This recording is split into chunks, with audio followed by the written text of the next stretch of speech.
Hello नमस्कार दोस्तों, आप सभी का बेस्ट फॉर सक्सेस पर स्वागत है। और आज जो हम लेकर आए हैं मैथ का प्रैक्टिस सेट 3। मैथ का प्रैक्टिस सेट 3 लेकर आए हैं, जिसमें कि 2 प्रैक्टिस सेट हो गया है। और ये मैथ का प्रैक्टिस सेट 3 और क्लास 1 होगा। और 51 से लेकर हम 68 तक आज मैथ करेंगे, क्योंकि मैथ तो टोटल 35 क्वेश्चन है, लेकिन आज जो हम 18 क्वेश्चन करेंगे आधा आधा करके करते जा रहे हैं, क्योंकि मैथ को हमें डिटेल से समझाना है। मैथ ऐसा सब्जेक्ट है, देखिए खाली बताने से नहीं होगा, आप उस चीज़ को डिटेल से पढ़िए और समझिए। यदि आप सभी चाहते हैं कि नहीं हमको एक ही क्लास में वीडियो चाहिए, तो हम एक भी क्लास में दे सकते हैं, कोई दिक्कत नहीं। थोड़ा सा लंबा वीडियो 1 घंटा सवा घंटा का बन जाएगा, तो ये वीडियो जो है आपका 30 से 35 मिनट में बन जाता है। 35 मिनट ज़्यादा से ज़्यादा समय लगता है। तो चलिए हम क्वेश्चन को स्टार्ट करते हैं, और आप सभी को भी फटाफट जवाब देते चलना है। तो पहला क्वेश्चन है 51 नंबर, देखिए क्या कह रहा है। क्वेश्चन 51 में कह रहा है पी और उसके 3 दोस्तों का औसत भार 55 किलोग्राम है। यदि पी अपने 3 दोस्तों के औसत भार से 4 किलोग्राम अधिक है, तो पी का भार क्या है। तो हमें पी का भार बताना है। देखिए, तो हम मान लेते हैं, माना कि पी का भार जो है वह x kg का है। अभी पी का भार x kg है, इसमें से लेकिन अलग से पी और उसके 3 दोस्त हैं। देखिए, पी का भार x kg है, तो उन तीनों दोस्त का भार तब क्या हो जाएगा, तो उन तीनों दोस्त का भार हो जाएगा 3x kg। क्या हो जाएगा, 3x kg। लेकिन P अकेले x kg का है और उसके औसत भार से 4 kg अधिक है, तो ये हो जाएगा x + 4 kg, यानी कि 4 kg क्या हो जाएगा, बढ़ जाएगा। जैसे वह बढ़ता है, अब यदि हम देखिए औसत में क्या हो जाएगा, ये हो जाएगा x + 4, x + 4 और प्लस में हो जाएगा 3x। प्लस में क्या हो जाएगा, 3x। और यही देखिए किनके बराबर हैं, तो ये हैं 55 के बराबर।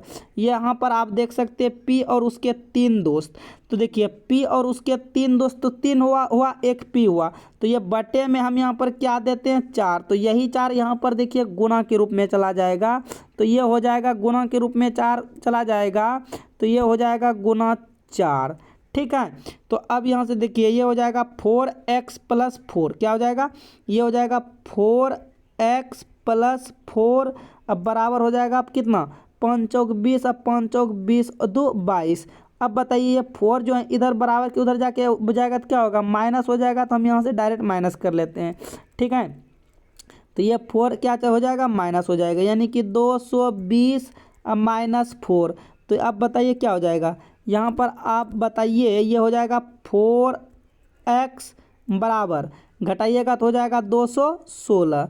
ठीक है, 216 जैसे हुआ, अब देखिए यहाँ ये x बराबर क्या हो जाएगा, x बराबर हो जाएगा 216/4 और भाग दीजिएगा, तो यानी कि यह 54 बार में कट जाएगा, यानी x का वैल्यू कितना आया, 54 आया। लेकिन आपसे पूछा क्या गया है, p का भार। आप p को क्या माने थे, x माने थे, लेकिन ये तो p 3 दोस्तों का औसत x kg था, लेकिन 4 kg अधिक था, तो ये वाला हो जाएगा। तो क्या हम x की जगह 54 रख सकते हैं। यदि आप x की जगह 54 रखते हो, तो ये +4 हो जाएगा। 54 और 4 कितना हो गया, 58, यानी कि P जो होगा 58 kg का होगा। तो किस ऑप्शन में है, ऑप्शन सी में है। तो आपका सही जवाब जो है ऑप्शन सी हो जाएगा। उम्मीद करते हैं कि आप सभी को समझ में आ गया होगा। चलिए हम आगे की तरफ बढ़ते हैं, क्वेश्चन नंबर आगे देखते हैं। क्वेश्चन नंबर देखिए आगे, क्वेश्चन नंबर आप आगे देख सकते हो। ठीक है, क्वेश्चन नंबर आगे देखिए क्या बोल रहा है। क्वेश्चन में कहता है, क्वेश्चन नंबर 52, किसी समद्विबाहु त्रिभुज का परिमाप 50 सेंटीमीटर है। यदि आधार 18 सेंटीमीटर है, तो प्रत्येक समान भुजाओं की लंबाई बताइए। अब देखो समबाहु त्रिभुज कैसे होते हैं। समबाहु त्रिभुज का मतलब सभी भुजाएं आपस में बराबर और कोण भी आपस में क्या होगा, बराबर होगा। देखिए इस प्रकार का आप एक ट्रायंगल बना लीजिए। इस प्रकार का जो है आप एक क्या कीजिए, ट्रायंगल बना लीजिए। मान लीजिए कि सभी भुजा आपस में बराबर हैं। ठीक है, तो मान लीजिए ये जो होगा ए होगा, ये बी मान लीजिए और ये सी मान लीजिए। ठीक है, और ये सभी भुजा समबाहु त्रिभुज में प्रत्येक भुजा आपस में क्या होगा, बराबर होगा। इनका परिमाप देखिए दिया है 50 सेंटीमीटर, ठीक है इनका। लेकिन हाँ एक मिनट अच्छा समद्विबाहु त्रिभुज है ना। अच्छा ये तब मान लीजिए दो भुजा बराबर होगा और एक भुजा डिफरेंस होगा, ये मान लीजिए भी। और इनका परिमाप कितना दिया है, परिमाप दिया है आप देखिए 50 सेंटीमीटर। परिमाप किनको कहते हैं, यानी कि इन्हीं तीनों भुजाओं का योग कहते हैं। तो ए प्लस बी प्लस ए बराबर कितना दिया है 50। तो अब बताइए ये क्या होगा, 2a हो जाएगा 2a। अब बी का मान देखिए यहाँ पर दिया आधार, ये आधार आप देखिए इसी को तो कहते हैं आधार। और इन आधार का मान कितना दिया 18 दिया है। तो आप बी के जगह 18 प्लस में इस जगह 18 रखिएगा, बराबर में होगा 50। तो बराबर देखिए ये अब हो जाएगा 2a बराबर 50 माइनस 18, ठीक है। तो ये हो जाएगा 2a बराबर 50 में से 18, 10 में से 8 गया 2 होगा, और यहाँ 4 में से गया 3 यानी कि 16। ए का मान क्या आ जाएगा 16 दूना 32, देखिए यहाँ से कट जाएगा ना, तो ए का वैल्यू आ गया 16। तो आपसे पूछा क्या गया है, भुजा की लंबाई पूछा गया, तो यही तो आया भुजा की लंबाई, यानी कि एक भुजा कितना होगा 16 सेंटीमीटर का होगा। देखिए किस ऑप्शन में है, ऑप्शन डी में है, तो आपका सही जवाब ऑप्शन डी हो जाएगा। उम्मीद करते हैं कि आप सभी को जो है समझ में आ गया होगा, ठीक है। बस सिंपल था, आपको भुजा की लंबाई बताना था, ठीक है। चलिए सब सारे के सारे 10th लेवल का क्वेश्चन पूछा जाता है। आगे बढ़ते हैं, देखिए क्वेश्चन नंबर कितना है, कहता है x/3 क्या है, x/3 प्लस y/5 का होल क्यू क्या होगा। ये तो ए क्यू प्लस बी क्यू का फार्मूला है। तो आप फार्मूला पे देखिए इसको सेट कर दीजिए। क्या होता है ए क्यू प्लस बी क्यू का फार्मूला, एक मिनट हाँ, फार्मूला होता है ए क्यू, थोड़ा सा सही से लिखना चाहते हैं, ए क्यू प्लस बी क्यू, तो ए और बी का काम तो यही कर रहा है ना, हाँ, प्लस 3 क्या होता है, प्लस 3ab, ये वाला फार्मूला होता है। देखिए 3 इंटू एक्स क्या है 3 है ना, तो ए स्क्वायर इस तरह होता है। फिर देखिए into y/5 plus 3 into x बटे 3 गुना y/5, ठीक है। इनको आप सॉल्यूशन कीजिए, आपका आंसर आ जाएगा। तो पहला तो हो जाएगा x³/27, देखिए x³/27 इस ऑप्शन में नहीं है तो ये गलत हो गया, बाकी बात सभी में है। अब देखिए अब उसके बाद क्या हो जाएगा, अब उसके बाद जैसे आप सॉल्यूशन करते हो तो ये हो जाएगा, देखिए यहाँ से 3 यानी कि 3 यानी कि 3 यहाँ देखिए इसको सॉल्यूशन हम करना चाह रहे हैं, तो ये हो जाएगा 3x² बटे 9 इंटू y/5। तो यह 3 3 9 कट जाएगा, यानी कि यह हो जाएगा x क्या कहते हैं x² और y/15। देखिए x² y/15 किस में, इसमें नहीं है, ये भी कट जाएगा। अब देखिए ये और देखिए x² बचा 2 ऑप्शन, इसमें भी 15 नहीं है तो ये भी कट जाएगा, यानी कि अब बचा कौन सा ऑप्शन, तो आप कहिएगा ऑप्शन बच रहा है बी। तो आपका सही जवाब कौन सा हो जाएगा, बी। ऐसे आपको बनाना था, ऑप्शन को भी देखते हो और फार्मूला को सॉल्यूशन करते हो। उम्मीद करते हैं कि आप सभी को समझ में आ गया होगा। तो हम चलते हैं आगे की तरफ। देखिए क्वेश्चन नंबर 54 क्या कह रहा है, देखिए क्वेश्चन नंबर 54 है आपका, किसी वस्तु के अंकित मूल्य पर क्रमिक 2 छूट प्रत्येक x% देने के बाद कुल छूट 259.20 रुपये हैं। यदि वस्तु का अंकित मूल्य 720 रुपये है तो x का मान बताइए। देखिए इसमें से क्या कहते हैं, अंकित मूल्य आपका 720 रुपये और 720 रुपये पर 2 लगातार छूट दिया जाता है। 720 रुपये पर क्या करते हैं, 2 लगातार छूट दिया जाता है, ठीक है ना। तो मात्र देखिए आपका अंकित मूल्य कितना है 720 रुपये, और इन्हीं 720 रुपये 2 क्या करना है, किसी वस्तु के अंकित मूल्य पर क्रमिक 2 छूट प्रत्येक x% देने के बाद 2 क्रमिक छूट दिया जाता है। मान लीजिए कि 720 पर 2 क्रमिक छूट देंगे तो ये क्या होगा, x माइनस 100 बटे 100 होगा, ठीक है। फिर गुना हो जाएगा x माइनस 100 बटे 100, और यही किसके बराबर हो जाता है, तो ये बराबर में हो जाता है 259.20, ठीक है। ये इनके बराबर के हो जाते हैं, ठीक है, ये इनके बराबर के हो जाते हैं। तो यदि हम यहाँ से अब देखिए इसको सॉल्यूशन करते हैं, ये क्या होगा, तो ये आप बताइएगा कि यहाँ ये हो जाएगा x माइनस 100 बटे 100 गुना x माइनस 100 बटे 100 बराबर 259.0। अब देखिए ये अभी गुना के रूप में इधर आएगा तो भाग के रूप में इस तरह हो जाएगा। ठीक है, आराम से कर सकते हो, कोई दिक्कत नहीं है। ठीक है, इसमें से कोई दिक्कत नहीं है।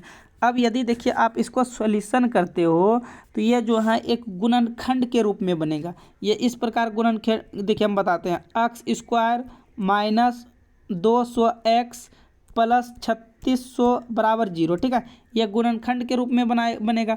तो जैसे आप इसको तोड़िएगा तो एक एक्स का, एक मिनट, जैसे आप इसको तोड़िएगा तो एक आपका एक्स मान 180, एक मिनट,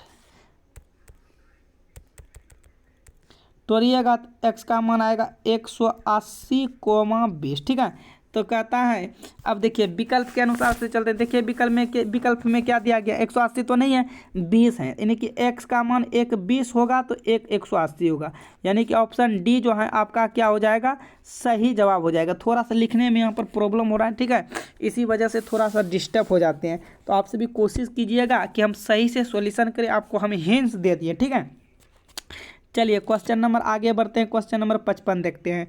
55 तो आपका जो है ये ग्राफ से क्वेश्चन है। आप पहले इस ग्राफ को देख लीजिए, पढ़ लीजिए, तब हम सभी चलेंगे फिर आगे। ठीक है, देखिए निम्नलिखित पाई चार्ट में एक परिवार का विभिन्न मदों पर होने वाला मासिक व्यय दर्शाया गया है। बच्चों की शिक्षा, परिवहन और किराया पर खर्च की गई राशि कुल कमाई का कितना प्रतिशत है। कहता है विभिन्न मदों पर होने वाले व्यय, किराया, सभी चीज़ आपको दिया गया है। ठीक है, तो चलिए आप देख लेते हैं नीचे में पूछा क्या गया है। आपसे पूछा गया है कि विभिन्न मदों पर जो खर्च हो रहा है उनका आपको क्या करना है, आंसर बताना है। ठीक है, देखिए खर्च क्या कितना कितना हो रहा है, 70 खर्च होता है। उसके बाद फिर किसका किसका पूछ रहा है, जिसका पूछ रहा है आपको उसी का निकालना है ना। ठीक है, तो यहाँ पर देखिए किसका किसका पूछ रहा था, ये बच्चों की शिक्षा का पूछ रहा है, उसके बाद परिवहन का पूछ रहा है, और उसके बाद किराया का पूछ रहा है। इन्हीं सब का तो पूछ रहा है, तो इन सबको आप क्या कीजिए, ऐड कर लीजिए। तो क्या हो जाएगा, सभी को यदि आप ऐड करते हो तो 70 और 50 120, 120 और 60 180। 180 क्या कर रहा है, खर्च कर रहा है। कितना में से, ये पूरे वृत्त कितना का होता है आपको हम बताए थे नेक्स्ट वीडियो में, तो आप बोलिएगा 360 डिग्री का होता है। तो इन्हीं का आपको क्या करना है, परसेंटेज निकालना है। यदि आपको इन्हीं का परसेंटेज निकालना है तो 100 से गुना, 10 से 10 कट जाएगा। फिर देखिए 4 से तो मत कटाइए, 9 से कटाइए, 9 दूना 18 और 9 चौक 36 और ये 25 चौक 100 और 25 दूना 50, यानी कि 50% जो है क्या हो जाता है, खर्च हो जाता है। ठीक है, तो किस ऑप्शन में है, तो बोलिएगा ऑप्शन ए में है। तो आपका सही जवाब क्या हो जाएगा, ऑप्शन ए हो जाएगा। ठीक है, चलिए आगे की तरफ बढ़ते हैं। क्वेश्चन नंबर देखते हैं 56। कहता है एक परीक्षा में 35% छात्र एक विषय में और 42% छात्र दूसरे विषय में फेल हुए। ठीक है, उनमें से 30% दोनों विषयों में फेल हुए। ठीक है, यदि छात्रों की कुल संख्या 2500 है तो केवल एक विषय में कितने छात्र पास हुए। ठीक है, तो देखिए इसमें से आपको क्या करना है, डायग्राम के थ्रू बना लेना है। कैसे बनाना है, डायग्राम के थ्रू से बहुत अच्छे से क्वेश्चन सॉल्यूशन हो जाएगा। मान लीजिए ये है और फिर ये मान लीजिए ये है। ठीक है, इस तरह से है। ठीक, अब देखिए क्या कहता है, 35% छात्र एक विषय में लेकिन 30% छात्र दोनों विषय में। तो दोनों यानी कि कॉमन भाग को आप बीच में लिख लीजिए, 30% दोनों विषय में।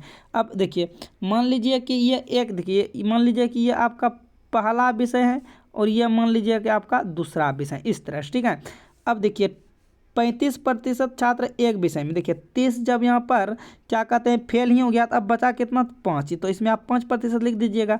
अब देखिए ये वाले वृत्त जो है, ये वाले वृत्त पूरा आपका 42 का है, लेकिन 42 में से 30% तो फेल हो गया, अब बचा कितना, ये 12% बचा। ठीक है, अब देखिए कुछ नहीं करना है, ये अब कुल फेल कितना हुआ, अब 5 + 30 + 12, क्या बोले, आपको क्या करना है, कुल फेल की संख्या निकालना है। 5 + 30 + 12 बराबर कितना हो जाएगा, 47%, यानी कि कुल फेल कितना हो गया, 47%। कितना में से 47% फेल हुआ, लेकिन कहता है वहाँ पर बताना आपको केवल एक विषय में फेल, अर्थात केवल एक विषय में पास होने वाली की संख्या पूछना। ठीक है, अब जरा यहाँ पर सोचने वाली बात है, एक विषय में कितना फेल हो रहा है, 5 हो रहा है।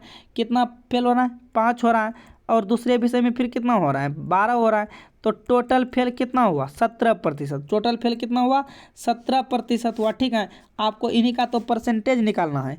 अब देखो केवल एक विषय में, केवल एक विषय वाला का निकालना है। अब थोड़ा सा समझने के लिए यहाँ पर कोशिश करेंगे, केवल एक विषय का।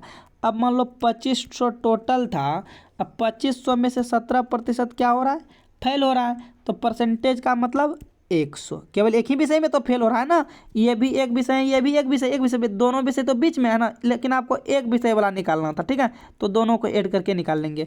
तो 1 0 से 1 0 कट जाएगा, 1 0 से 1 0 कट जाएगा। 17 5 85 और 17 दूना 34 और 34 और 8 42, यानी कि 425 जो है एक विषय में फेल हुआ होगा। तो देखिए कहाँ पर है, ऑप्शन ए में है। तो आपका सही जवाब ऑप्शन ए हो जाएगा।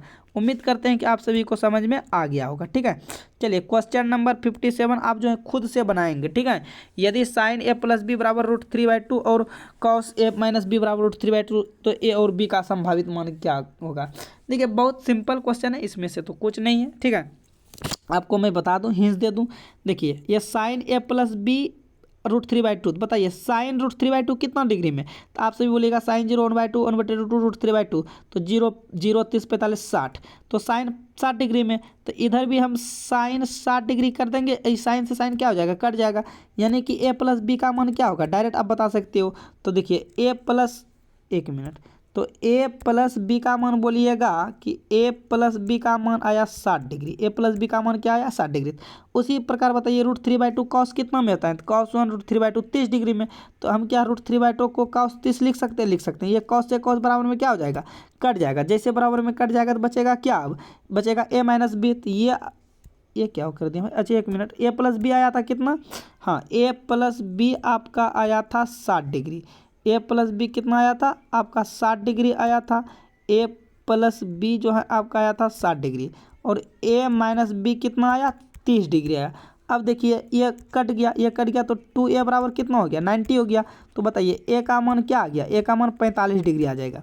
देखिए ए का मान 45 डिग्री, ये दो ऑप्शन तो अब हो ही नहीं सकता है, क्योंकि ए का मान 45 डिग्री दिया है। अब यहाँ से अब बी का मान आराम से रख सकते हैं, या तो यहाँ पर रख दो या तो यहाँ पर रख दो। क्या हम ए के जगह यदि 45 प्लस बी लिखेंगे तो ये किन के बराबर, 60 डिग्री के बराबर। तो बी बराबर बताइए 60 माइनस 15 45 करेंगे तो क्या आएगा, बी का मान बोलिएगा 15 डिग्री आएगा। यानी कि ए का मान 45 डिग्री आएगा और बी का मान कितना आएगा, 15 डिग्री आएगा। तो बताइए किस ऑप्शन में है, तो ऑप्शन ए में है। तो आपका सही जवाब ऑप्शन ए हो जाएगा। ठीक है, चलिए आगे की तरफ बढ़ जाते हैं। क्वेश्चन नंबर देखते हैं 58। यदि अल्फा और बीटा, क्या कहता है, यदि अल्फा और बीटा बहुपद x² minus 5x plus m के ऐसे शून्य है कि अल्फा माइनस बीटा 1, तब m का मान क्या होगा। अल्फा माइनस बीटा बराबर 1 है, तब आपसे पूछ रहा है m का मान क्या होगा। तो आपको बताना है कमेंट बॉक्स में कमेंट करके। यदि हम देखते हैं आप कितना आप सभी जो है तैयारी करते हैं। ठीक है, इसका हम आंसर भी अभी नहीं बताएंगे, आप सभी को डायरेक्ट कमेंट बॉक्स में कमेंट करके बताना। चलिए आगे की तरफ बढ़ते हैं। क्वेश्चन नंबर 59 देख लेते हैं। चलिए कहता है माया और मीरा की वर्तमान आयु, चलिए माया और मीरा की वर्तमान आयु 6:5 है। ठीक है, और 15 साल के बाद अनुपात 9:8 हो जाएगा, तो मीरा की आयु कितनी होगी। आप देखिए मान लीजिए ये है माया, लिख लीजिए माया और मीरा की वर्तमान आयु कितना है, 6:5, और 15 साल के बाद कितना हो जाता है, 9:8 हो जाता है। तो कितना बढ़ा, यहाँ भी 3 और यहाँ भी 3, लेकिन 15 साल बाद ये 3 बराबर कितना हो गया, तो बोलिएगा ये 15 साल हो गया। 3 बराबर कितना हो गया, 15 साल। यदि मान लो दोनों साइड इक्वल बढ़ना चाहिए, यदि दोनों साइड इक्वल नहीं बनते तो इसको हम बैलेंस करते हैं। तो 1 बराबर कितना होगा, 5, लेकिन पूछा है किसका, तो मीरा की आयु क्या होगा। तो मीरा कौन है ये, तो 6 5 30, मीरा का उम्र देखिए 1 बराबर 5, 1 बराबर 1 मिनट 5, 1 बराबर 5 तो 5 बराबर 25, 1 बराबर 5 तो 5 बराबर 25, यानी कि मीरा की आयु क्या हो जाएगा, 25 वर्ष हो जाएगा। यानी कि ऑप्शन डी जो है आपका सही जवाब हो जाएगा। वहीं यदि माया का पूछता तो 6 5 30 हो जाता, लेकिन यहाँ पर पूछा किसका है, मीरा का, तो मीरा का सही जवाब क्या हो जाएगा, 25 वर्ष हो जाएगा। ठीक, चलिए आगे की तरफ बढ़ते हैं। क्वेश्चन नंबर 60 देखते हैं। कहता है यदि 2,7 5,1 x, 3 ठीक है। एक त्रिभुज के शीर्ष है जिसका क्षेत्रफल 18 वर्ग है, तो x का मान संभावित होगा। देखिए हम आपको यहाँ पर हिंट्स दे देते हैं, आप खुद से जो है इनको सॉल्यूशन कर लेना। ये देखिए ये हो जाएगा आपका x1 x2, फिर हो जाएगा ये आपका देखिए x1 y1, क्या होगा x1 y1 x2 y2 x3 y3, और त्रिभुज का क्षेत्रफल आप जानते हो, लगा देना है। हम बता देते हैं half into x1 into y2 minus y3 plus x2 into y3 minus y1 plus x3 into y1 minus y2। इन फार्मूला को लगा के आप जो है खुद से सॉल्यूशन कर सकते हो एकदम आराम से। और ये त्रिभुज का क्षेत्रफल 18 दिया है, तो ये आप बराबर में इधर 18 लिखेंगे और ये मान रखेंगे, तो आपका x का मान जो है आ जाएगा। ठीक है, यदि नहीं बनेगा तो आपसे भी बताइएगा कमेंट बॉक्स में कमेंट करके, तब हम जो है दूसरे वीडियो में हम बता देंगे। ठीक है, और मैं बता दूं कि इसका आंसर जो है क्या आएगा, आप सभी सॉल्यूशन करके बताइएगा क्या आएगा। तो इसका आंसर जो है आ जाएगा आपका 10 या -2, यही दो आएगा। ठीक है, या तो 10 आएगा या तो -2। ठीक है, ये दोनों आंसर आएगा। ठीक, तो चलिए हम बढ़ते हैं आगे की तरफ। चलिए क्वेश्चन नंबर देखिए 61। दो संख्याओं के लघुत्तम समापवर्तक और महत्तम समापवर्तक 1920 और 16 है। यदि संख्याओं में से एक 240 है तो दूसरी संख्या क्या होगा। तो देखिए आप सभी पढ़े होंगे, क्या पढ़े होंगे, LCM गुना HCF बराबर क्या होता है, फर्स्ट नंबर गुना सेकेंड नंबर, ये पढ़े होंगे। तो आपको देखिए एलसीएम कितना दिया है, तो आपकी जगह एलसीएम 1920 दिया है और एचसीएफ कितना दिया है 16 दिया है, कि बराबर में आपसे पहली संख्या कितना दिया गया है 240, और आपको सेकेंड संख्या क्या करना, निकालना। लिख दीजिए 1 0 से 1 0 क्या होगा, कट जाएगा। फिर 4 छक 24, ये 4 चौक 16 कट जाएगा। फिर देखिए ये 6 दूना 6 तिया 18 और ये 6 दूना 12 कट गया। तो फिर 32 चौक 4 दूना 8 4 तिया 12, यानी कि सेकेंड संख्या आपका क्या आ जाएगा 128 आ जाएगा। देखिए किस ऑप्शन में है, तो कहिएगा ऑप्शन डी में है, तो आपका सही जवाब जो है ऑप्शन डी हो जाएगा। चलिए आगे की तरफ बढ़ते हैं। ठीक है, ऑप्शन डी सही जवाब हो जाएगा। आगे की तरफ बढ़ते हैं। देखिए ये आपका देखिए सरलीकरण से क्वेश्चन है ना, बहुत सिंपल क्वेश्चन है। कहता है निम्नलिखित व्यंजक का मान ज्ञात कीजिए। कुछ नहीं करना, ये 243 का स्क्वायर जो है ना, तो आपको 243 का स्क्वायर मत करना, आप इसको लिख लो 2 बार, 243 गुना 243। अब बताइए भाग का उल्टा क्या होता है, गुना, तो ये बटे में आ जाएगा, तो इनको लिख लीजिए आप नीचे में 27 गुना 27। ठीक, और ये गुना क्या है 6, तो आप लिख लीजिए गुना 6। फिर भाग का उल्टा क्या होता है, गुना, तो बटे में 18 आ जाएगा इस तरह। ठीक है, अब जैसे आप इस तरह लिख लिए हो, अब फिर देखिए 3 से कटा, देखिए ये 3 8 24 3 एकम 3, फिर 3 नामा 27, फिर देखिए 9 नामा 81 कटा, फिर देखिए 9 तिया 27 कटा, फिर देखिए ये 3 8 24 3 एकम 3, ये कट गया। ठीक है, अब फिर देखिए 9 नामा 81 और ये 9 दूना 18, फिर देखिए ये 2 एकम 2 और ये 2 तिया 6, ये बचा 9 गुना 3, तो हो जाएगा 9 तिया 27, यानी कि क्या आ गया आपका राइट आंसर 9 तिया 27। किस ऑप्शन में, ऑप्शन सी में है, तो आपका सही जवाब क्या हो जाएगा, सी हो जाएगा। ठीक है, चलिए हम आगे की तरफ बढ़ते हैं।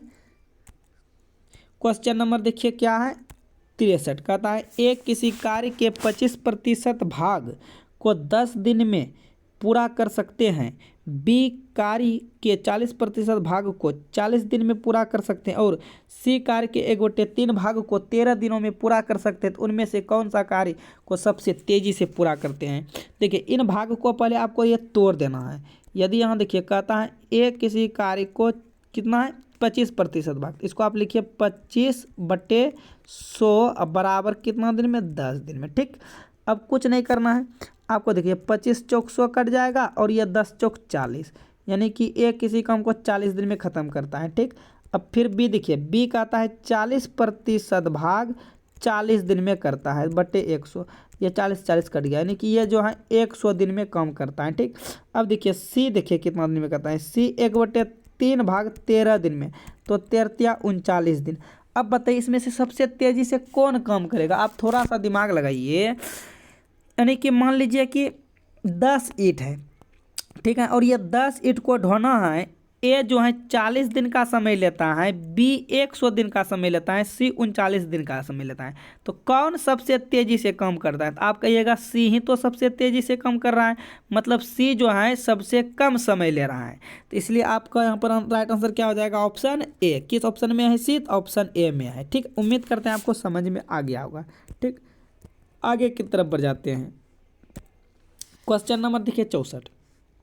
यदि ए, बी और सी का औसत आयु 22 वर्ष है तथा बी और सी की औसत आयु 25 वर्ष है, तो 9 वर्ष के बाद ए की आयु कितनी हो जाएगी? देखिए 9 वर्ष के बाद ए बी सी, ये तीन लड़का का औसत आयु जो है कितना है? 22 वर्ष। तो ए प्लस बी प्लस सी। अब देखिए 22 में 3 से गुना हो जाएगा। क्यों होगा गुना? क्योंकि इधर हम 3 देंगे तो वो बट उधर जाके फिर गुना के रूप में हो जाएगा ना, तो इसीलिए हम डायरेक्ट लिख देंगे 22 या 66। या तीनों का उम्र 66 वर्ष का है। लेकिन बी और सी का आयु देखिए, बी प्लस सी का आयु कितना है? 25 वर्ष है। बटे 2 देंगे, उधर जाके गुना हो जाएगा, बराबर में तो हो जाएगा 25 दूना 50 वर्ष। अब बताइए यदि हम यहाँ पर क्या कहते हैं, इस जगह 50 रख दें तो क्या ए का उम्र ना निकल जाएगा? निकल जाएगा आराम से। तो ए बराबर हम डायरेक्ट कर देंगे 66 में से 50 को घटा देंगे, इस जगह 50 रखते हैं बराबर, उधर जाके माइनस ही होता है ना।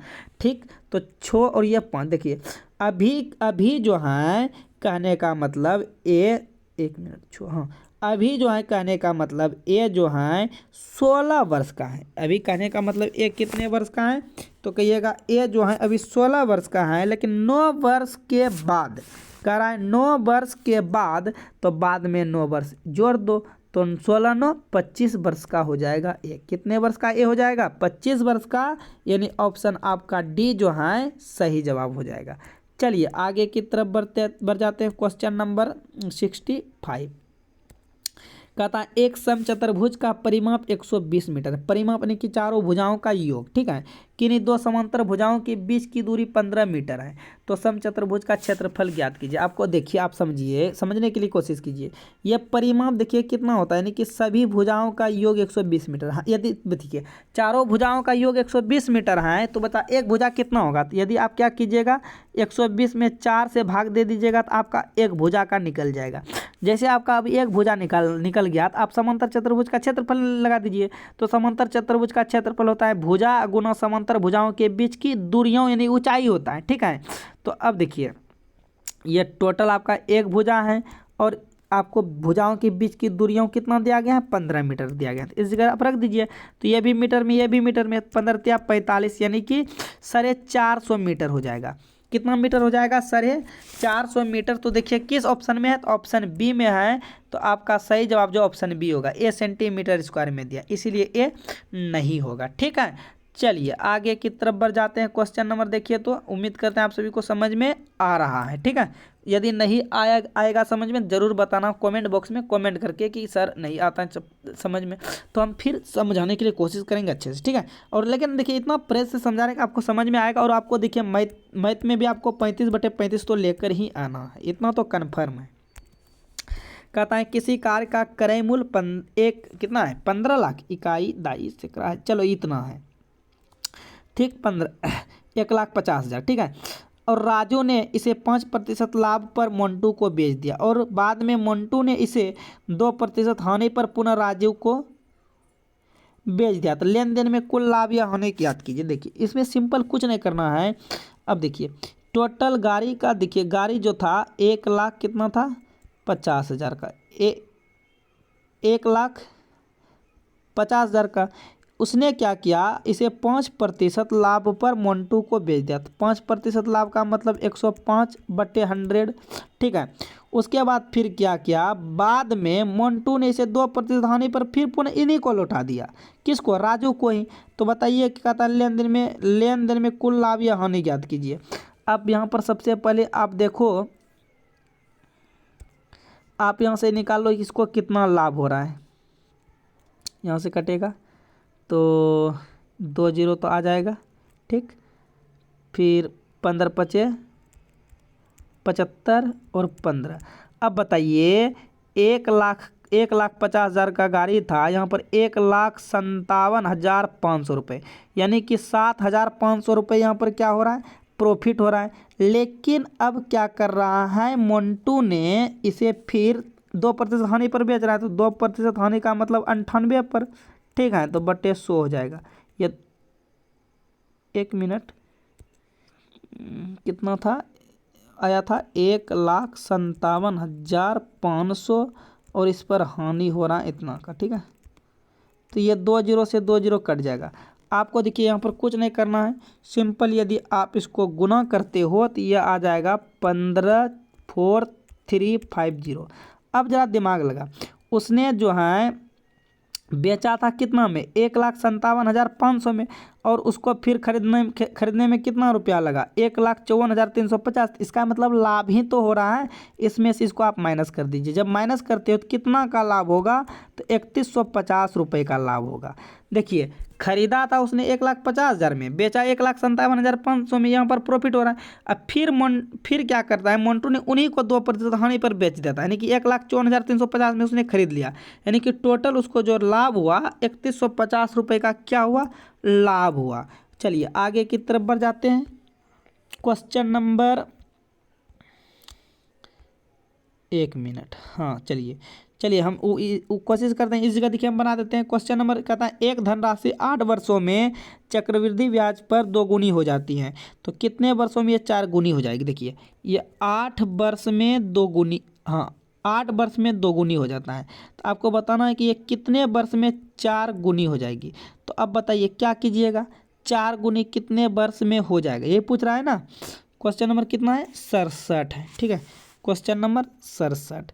तो देखिए आप ऐसा कीजिए, यहाँ 2 वर्ष आए तो इसको भी 4 को भी 2 का टर्म में बनाने का कोशिश कीजिए। क्या कीजिएगा, तो आप बोलिएगा कि यदि हम ये 4 को 2 पर पावर 2 कर दें तो अब भी 4 हैं, इधर पावर कीजिए तो इधर गुना कीजिए, तो 8 में 200 गुना कीजिए। सिंपल यही इसका तरीका है, यानी कि 16 वर्ष में जो हो जाएगा क्या हो जाएगा, 4 गुनी हो जाएगा। कितने वर्ष में होगा, 16 वर्ष में। देखिए कहाँ ऑप्शन सी में है, तो आपका सही जवाब ऑप्शन सी हो जाएगा। चलिए आगे की तरफ बढ़ते हैं। क्वेश्चन नंबर देख लेते हैं 68।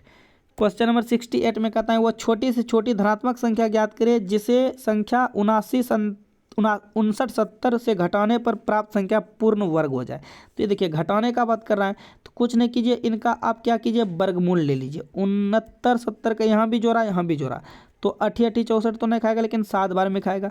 यहाँ भी 7 यहाँ भी 7 और यहाँ भी 7, तो ये हो जाएगा 7 7 49 और ये हो जाएगा 7 7 14, 0 1 और इधर उतर जाएगा 7 0। अब बताइए फिर 7 बार में खिला दीजिए, घटाने का बात है, यहाँ भी 7 यहाँ भी 7।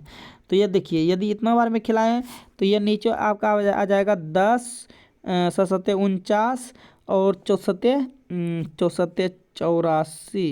84 और 7 102, हाँ यही होगा। अब घटाइएगा यहाँ तो कितना आएगा, तो ये घटाने के बाद आ जाएगा 41। तो हम ऐसी कौन सी संख्या उसमें से घटाएं कि यह पूर्ण वर्ग बन जाए, यही तो ये 41 जो बच रहा है यही ज़्यादा है। यदि 69 70 में से 41 नहीं रहता तो क्या यह पूर्णतः कट जाता, यानी कि ज़्यादा क्या 41 है, इसलिए कौन सी संख्या घटाया जाए, 41 को घटाया जाए। इसलिए आपका सही जवाब क्या आ जाएगा, ऑप्शन बी हो जाएगा। ठीक है, उम्मीद करते हैं कि आपको जो है समझ में आ गया होगा। तो आज की क्लास जो है यही तक समाप्त रहेगा, ठीक है, क्योंकि हम 68 क्वेश्चन लेकर आए थे और फिर जो है ये क्लास आपका हम 1 बना दिए हैं। ठीक है, अब ये क्लास 1 है, लेकिन आपका क्या कहते हैं प्रैक्टिस सेट 3 है, और प्रैक्टिस सेट 3 हम फिर लेकर आएंगे, लेकिन वो क्लास आपका क्या रहेगा, 2 रहेगा। ठीक है, तो आज की क्लास को हम यहीं समाप्त करेंगे, लेकिन क्लास को समाप्त करने से पहले यदि आप चाहते हैं कि हिंदी की लाइव क्लास करें तो आप 7 AM पर डे कर लीजिए, और मैथ का लाइव यदि क्लास करना चाहते हैं और चैप्टर वाइज चैप्टर पढ़ना चाहते हैं तो उसमें जो है आपको बोर्ड पे हम बहुत डिटेल से समझाते हैं 9 AM पर। आप एक दिन जुड़ कर तो देखिए, बहुत आपको मज़ा आएगा पढ़ने में। और यदि आप चाहते हो बिहार सिविल कोड का प्रीवियस ईयर क्वेश्चन मैथ का सॉल्यूशन करने के लिए, तो आप जो है पर डे दोपहर के 2 बजे जुड़िए और उसमें आप हर क्वेश्चन का सॉल्यूशन लीजिए और आनंद लीजिए। और आपको तो बिहार सिविल कोड में पक्का अब की बार एक सीट लेकर ही रहना है। तो अभी के लिए हम यही रहने देते हैं। ऑल द बेस्ट, फिर मिलते हैं नेक्स्ट क्लास में। धन्यवाद।